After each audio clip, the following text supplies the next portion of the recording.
પાંત્રી વર્ષ પહેલા એક ભૂરિયો આપણા દેશમાં આવ્યો હતો. હા, હમણાં 35 વર્ષ પછી 3 ભૂરિયાઓને લઈને પાછો ભારતમાં આવ્યો.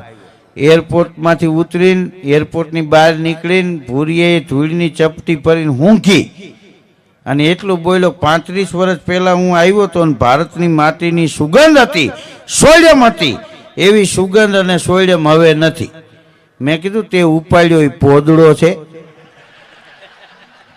માલ ફરી ગયો છે, આમનીથી ચપટી ભરી. હા, હજી સુગંધ ને સોયડમ એવા જ છે,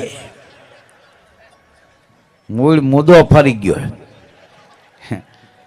આપણે ગામડામાં બાઈઓ સવારે ક્યાંય પાણી ભરવા જતા હોય, છાશ લેવા જતા હોય, ભેંસે પોદલો કર્યો હોય ને તો ગોળ કુંડાળું તાણીને વચ્ચે હાથી કુખોડી દે, એટલે એ પોદલો કોઈથી અડાય નહીં. એક બેન એ આમ કુંડાળું પોદળાને કરીને હાથી કુખોડીને છાશ લેવા ગઈ, છાશ ઘેરે મૂકી અને પછી હુંડલો લઈને લેવા આવીને તે બીજી બેન પોદલો ભરતી હતી.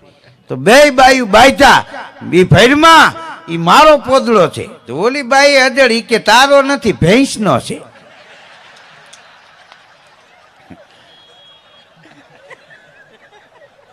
હા, તો એમાં સરપંચ ને બોલાવ્યા કઈક માથાકૂટ છે.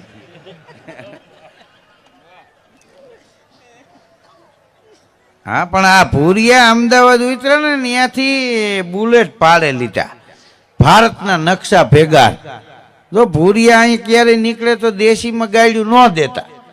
તમને એમ કે એ સમજતા નથી, પણ એ સમજે નહીં. કાંઈ નહીં, ડિક્શનરી હોય, તમે ગાડ્યું દીધી હોય ને એ શબ્દો સામે જોવે, પછી કલાક પછી બાંધવા આવે.